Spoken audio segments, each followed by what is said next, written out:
Movie की शुरुआत में हम एक पीटर नाम के आदमी को देखते हैं जिसने अपनी मेहनत से एक रोबोट बनाकर तैयार किया होता है। वो उससे बात करता है और सब कुछ जानने की कोशिश करता है कि उस रोबोट में कितनी समझ है। वो एक मूर्ति को देखकर अपने रोबोट का नाम डेविड रखता है और उससे कहता है कि एक दिन वे मिलकर मानवता की खोज करेंगे। तभी हम एक स्पेसशिप को देखते हैं जो कि ओरिको 6 ग्रह की ओर जा रहा होता है, जिसमें 2000 आदमी उस जहाज में जा रहे होते हैं और उनके पास कुछ ऐसे बच्चे भी थे जो कि अभी भ्रूण अवस्था में होते हैं। पूरे जहाज की निगरानी वाल्टर नाम का रोबोट कर रहा होता है जो कि पहले वाले रोबोट डेविड का हमशक्ल होता है और वो उससे मिलता जुलता एक अपडेटेड वर्जन होता है। तभी स्पेस में अचानक एक न्यूट्रिनो विस्फोट होता है जिससे जहाज को काफी ज्यादा भारी नुकसान हो जाता है और उस विस्फोट के कारण कई सारे आदमी मारे जाते हैं। तभी वाल्टर स्पेसशिप के कंप्यूटर को आदेश देता है कि जहाज में जितने भी लोग बचे हैं वो उनको जगा दे, लेकिन जो जहाज का कप्तान होता है वो अपनी सोने वाली मशीन से नहीं निकल पाता है, जिस कारण उसमें आग लग जाती है और वो उसी के अंदर मर जाता है। तभी हम एक लड़की को देखते हैं जिसका नाम डेनियल होता है। डेनियल उसी कप्तान की पत्नी होती है जिसकी अभी अभी जहाज में मौत हुई होती है। डेनियल अपने पति को काफी ज्यादा मिस कर रही होती है। तभी अगले सीन में जहाज के क्रू सदस्यों द्वारा एक नए कप्तान का चुनाव होता है जो उन सबको आदेश देता है कि स्पेसशिप की जल्द से जल्द मरम्मत होनी चाहिए। जहां स्पेसशिप के सोलर पैनल को ठीक करने के लिए 2 क्रू सदस्य बाहर जाते हैं और उसे ठीक करने के बाद जैसे ही वे जहाज में लौट रहे होते हैं तब एक क्रू सदस्य को एक अज्ञात ट्रांसमिशन मिलता है। अंदर आने के बाद वे सभी उस ट्रांसमिशन की जांच करते हैं कि आखिर वो ट्रांसमिशन आ कहां से रहा है। दरअसल वे एक ऐसे ग्रह का पता लगाते हैं जो कि ऊपर से हरा भरा दिख रहा होता है। कप्तान ओरम उस ग्रह की जांच करने के लिए और उस ग्रह पर जाने के लिए अपने क्रू सदस्यों से बात करते हैं क्योंकि उनके स्पेसशिप को ओरिको 6 ग्रह पर पहुंचने के लिए 7 साल का समय लगने वाला है। इसीलिए कप्तान का कहना है कि क्यों ना वे इसी ग्रह पर जीवन की खोज करें। सभी क्रू सदस्य कप्तान की बात से सहमत हो जाते हैं। जहां डेनियल सोचती है कि जब वे जांच कर रहे थे तब उनसे ये ग्रह छूट कैसे गया। तभी डेनियल कप्तान को साइड में लेकर जाती है और उनसे बात करती है कि हमें ऐसे अनजान ग्रह पर नहीं जाना चाहिए, पता नहीं आखिर वहां क्या हो सकता है। लेकिन कप्तान ओरम पूरी जिम्मेदारी के साथ कहते हैं कि वो उन पर भरोसा करे और कुछ घंटों बाद वे अपने क्रू सदस्यों को लेकर उस ग्रह की ओर बढ़ने लगते हैं। जैसे ही वे उस ग्रह पर पहुंचते हैं तो वहां पर बहुत बड़ा तूफान आया होता है। बिना किसी नुकसान के वे सही सलामत उस ग्रह पर लैंड करते हैं और अपनी अपनी बंदूक लेकर अभियान के लिए उस ग्रह की सतह पर उतरने लगते हैं और पता लगाने के लिए उसी दिशा में बढ़ते हैं जहां से कि ट्रांसमिशन आ रहा होता है। आगे बढ़ते हुए वे एक जंगल में से गुजरते हैं। तभी उनमें से उनका एक क्रू सदस्य सिगरेट पीने के लिए एक जगह पर बैठ जाता है जहां नीचे से एक धुएं के रूप में एक पदार्थ इकट्ठा होता है और उसके कान में घुस जाता है। धीरे धीरे जब वे आगे बढ़ते हैं तो उन्हें एक स्पेसशिप दिखाई देता है जो कि वहां पर बुरी तरह से क्रैश पड़ा हुआ था। वे उसके अंदर घुस जाते हैं और जाकर उसका पता लगाने लगते हैं। तभी उनके एक और क्रू सदस्य को वहां पर कुछ अंडे दिखाई देते हैं। वो जैसे ही उनकी जांच करता है तो उसकी नाक के अंदर भी वही धुआं घुस जाता है। तभी डेनियल को एक नाम लिखा हुआ कार्ड मिलता है जिससे वे अनुमान लगाते हैं शायद ये जहाज उसी इंजीनियर का होगा। दूसरी तरफ जो उनका क्रू सदस्य संक्रमित हुआ था धीरे धीरे उसकी तबीयत बिगड़ने लगती है।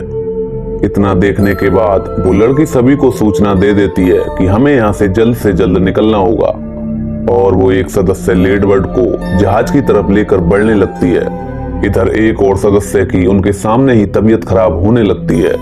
ऐसा होते ही सभी क्रू सदस्य जहाज की ओर बढ़ने लगते हैं। लैंडर में पहुंचने के बाद वो लेडवर्ड का इलाज करने के लिए मदद मांगती है जहां मैगी नाम की क्रू सदस्य उनकी हालत देखकर उन्हें मेड बी में बंद कर देती है ताकि पूरे जहाज में इन्फेक्शन ना फैल सके। तभी अचानक से लेडवर्ड जोर जोर से तड़पने लगता है और पीछे से धीरे धीरे उसकी कमर फटने लगती है जिसके अंदर से एक छोटा सा एलियन का बच्चा निकलता है। उसके निकलते ही लेडवर्ड वहीं पर मर जाता है। बाहर आने के बाद एलियन दूसरी क्रू सदस्य पर हमला कर देता है।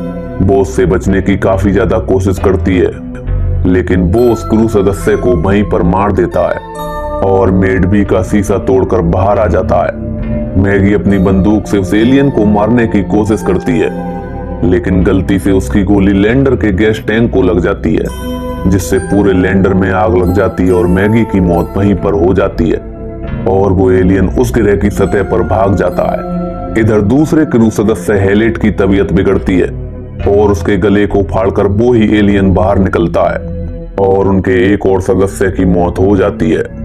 रात के समय में दोनों एलियन उन क्रू सदस्यों पर हमला करते हैं और वे एलियन उनके 2 और क्रू सदस्यों को मार देते हैं। तभी एक एलियन को क्रू की गोलियां लग जाती हैं और वो उनके सामने ही मर जाता है। तभी अचानक से आसमान में रोशनी होती है, जहां रोबोट डेविड उनके पास आता है और उनको अपने पीछे आने के लिए कहता है। वो सभी क्रू सदस्यों को एक ऐसी जगह पर ले जाता है जहां पर कई सारे इंजीनियरों के शव पड़े हुए होते हैं। ये देखकर सभी क्रू सदस्य डेविड से पूछते हैं कि ये सब कैसे हो गया। डेविड उन्हें बताता है कि जब वो और एलिजाबेथ इस ग्रह पर पहुंचे तो उनके स्पेसशिप से एक काला तरल यहाँ पर फैल गया, जिससे पास की सभी स्थानीय आबादी मर गई और उसकी पत्नी एलिजाबेथ जहाज की दुर्घटना में मारी गई। सभी क्रू के सदस्य डेविड को अपने मिशन के बारे में बताते हैं और अपने स्पेसशिप से कनेक्ट होने की कोशिश करते हैं, लेकिन उस ग्रह पर मौसम इतना खराब था कि वो उससे कनेक्ट नहीं हो पा रहे थे। डेविड उनसे बताता है कि ये जगह पूरी तरह से सुरक्षित है और यहाँ तुम आराम से रह सकते हो। कहानी में आगे वॉल्टर डेविड के कमरे में चला जाता है, जहाँ पर अजीब तरह के एक्सपेरिमेंट के फोटो लगे हुए थे। डेविड वॉल्टर को बांसुरी बजाना सिखाता है और उसे भड़काता है कि तुम इंसानों के लिए नहीं बल्कि अपने लिए बने हो।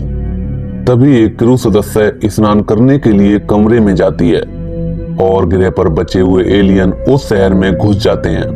रोजेंथल अपने शरीर की सफाई कर ही रही होती है, तभी उसके पीछे एक बड़ा सा एलियन आ जाता है और एक झटके में ही उसकी गर्दन को उसके शरीर से अलग कर देता है। तभी डेविड उसके पीछे पहुंच जाता है और उस एलियन से बात करने की कोशिश करता है, लेकिन पीछे से बंदूक लेकर ओरम आ जाता है और उस एलियन को अपनी गोलियों से भून देता है, जिससे एलियन वहीं पर मर जाता है। तभी डेविड ओरम को बताता है कि ये सब एलियन उसी के एक्सपेरिमेंट का नतीजा है। वो अपने साथ ओरम को एक इंक्यूबेशन कक्ष में ले जाता है और वहां पर रखे कई सारे अंडों को वो उसे दिखाता है। ओरम उनके पास जाता है और उन्हें पास से देखने लगता है। अचानक से वो अंडा खुल जाता है और ओरम के मुंह पर एक हेस फेगर चिपक जाता है और वो ओरम के अंदर एक भ्रूण को पैदा कर देता है। देखते ही देखते ओरम की छाती फटती है और एक एलियन बाहर निकलता है और वो एक अजीब तरह का एलियन होता है, जिसके निकलने से कप्तान ओरम वहीं पर मर जाता है। तभी अचानक से वॉल्टर डेविड के एक्सपेरिमेंट रूप में घुस जाता है और उसे पता चलता है कि एलिजाबेथ मरी नहीं थी, बल्कि उनके ऊपर डेविड ने एक एक्सपेरिमेंट किया था जिसके कारण वो मरी थी। वॉल्टर डेविड के पास जाता है और उससे कहता है तुम एक झूठे और मक्कार इंसान हो। तभी डेविड वॉल्टर को भड़काने की कोशिश करता है कि तुम इंसानों के नीचे काम करते हो और मैं अपने लिए काम करता हूँ। और देखते ही देखते उन दोनों के बीच लड़ाई होने लगती है, जहाँ डेविड वॉल्टर को एक छुरी मारता है और उसे स्विच ऑफ कर देता है। इधर बचे हुए क्रू सदस्य रोजेंथल और कप्तान ओरम को ढूंढ रहे होते हैं। अगले सीन में 2 क्रू सदस्य कप्तान ओरम को नीचे पड़ा हुआ देखते हैं। वो जैसे उसके पास जाते हैं तो उसके मुंह पर फिर से हेगर चिपक जाता है, लेकिन दूसरा क्रू सदस्य अपने साथी को बचा लेता है। लेकिन तभी वहां पर बड़ा वाला एलियन आ जाता है और उनमें से एक क्रू सदस्य को मार देता है। दूसरी तरफ डेविड डेनियल को पकड़ लेता है और वो उससे बताता है कि उसने एलिजाबेथ शॉ की लाश को अपने एक्सपेरिमेंट के लिए यूज किया था और वो तुम्हारी लाश को भी ऐसे ही यूज करेगा। तभी वहां पर वॉल्टर पहुंच जाता है और डेनियल को बचा लेता है और फिर से डेविड और वॉल्टर के बीच लड़ाई होने लगती है।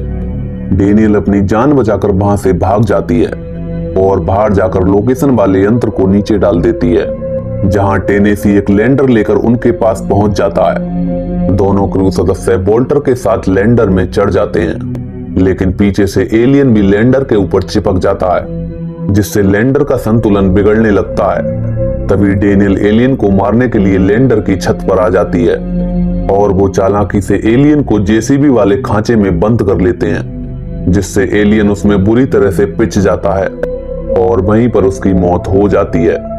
एलियन मरने के बाद तीनों सदस्य स्पेस में पहुंच जाते हैं और लैंडर को जोड़कर स्पेसशिप में घुस जाते हैं। लेकिन जैसे ही वे स्पेसशिप में पहुंचते हैं तो उन्हें पता चलता है कि एक और एलियन उनके क्रू सदस्य के शरीर में है। एलियन लोब के सीने को फाड़ता है और स्पेसशिप के अंदर चला जाता है। बोल्टर पूरे जहाज में सूचना देता है कि अपने अपने कमरों के दरवाजे बंद कर लें। दरअसल रिक्स और अपवर्थ बाथरूम में नहा रहे होते हैं और उन्हें इस सूचना की आवाज नहीं जाती है। तभी एलियन उनके पास पहुंच जाता है और उन दोनों पर हमला कर देता है। उन दोनों को मारने के बाद एलियन वहां से भाग जाता है। डेनियल और टेनेसी को यह देखकर बहुत गुस्सा आता है और वो एलियन को स्पेस में फेंकने की प्लान बनाते हैं। बोल्टर की मदद से डेनियल और टेनेसी उस एलियन को एयरलॉक में घेर लेते हैं और उसे अंतरिक्ष में बाहर की तरफ फेंक देते हैं। ये करने के बाद टेनेसी और डेनियल एक दूसरे की तरफ देखते हैं और बहुत खुश होते हैं। स्पेसशिप अपनी यात्रा ओरिगो 6 ग्रह की तरफ जारी रखता है और बचे हुए क्रू सदस्य दोबारा से सोने की अवस्था में चले जाते हैं, जहां बोल्टर डेनियल को सोने की मशीन के अंदर डालता है। तब डेनियल समझ जाती है कि वो रोबोट बोल्टर नहीं बल्कि डेविड है, लेकिन वो उस मशीन से बाहर नहीं आ पाती और उसके अंदर सो जाती है।